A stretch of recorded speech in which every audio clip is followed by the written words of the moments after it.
शकिली सुपचावले राजुरी. काय झालं इथं होल्डिंग जे ते कोसळलेलं आहे? ते रात्री बांगरवाडीची गाडी होती. नंतर मी चौकशी केली.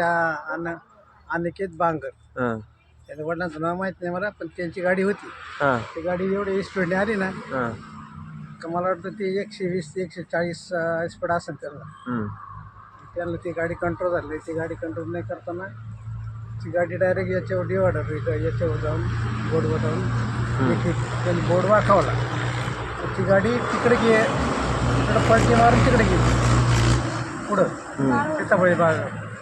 आणि इथं घराला टच हे बघा, घराला टच पाणी पण अर्धा फूट पुढे गेला असतं तर घर माझं गेलं असतं. आणि डिलिव्हरी माझी मुलगी डिलिव्हरी झालेली 25 दिवस झालेली. भीती वाटली नाही का तुम्हाला कोसळल्या? ती भीती वाटली म्हणजे आम्ही बघा बाबू. किती वाजता घडले? 1:15 रात्री. मग तेव्हा तुम्ही झोपत असाल, याचा आवाज झोपत होतो. ते आवाज आला ना याचं हे काय झालं, सावकाश पडलं. याला टच होऊन ते या बोर्डच्या याला खांबाला टच होऊन पुढे गेल्यानंतर हे हळूच पडलं ना, जोरात नाही पण हळूच पडलं. ते पडल्यावर ते गाडीचा हॉर्नवर हात पाडला त्याला. ते सारखा आवाज येत होता ना, आम्ही गाडी मग ते दिसलं का? ते काय लागलं कोणाला? काय झालं? नाही ते नाही चांगले, ते त्यांना लागलं थोडं कमारी, जास्त नाही. थोडं लागलं.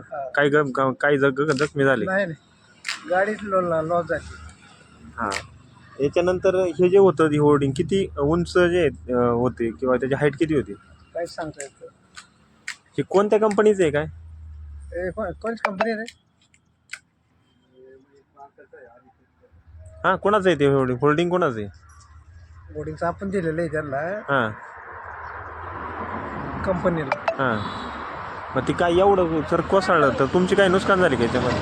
नुकसान थोडं वाचलं आपण, थोडी नुकसान झाली आपल्याकडची. घास गेला रात्री.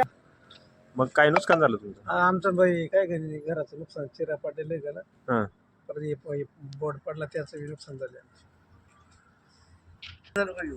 सर कसं झालं हे वाचलं ना म्हणजे लोकांनी ना हे दमानी त्यांनी ते हळूच पडलं इथं.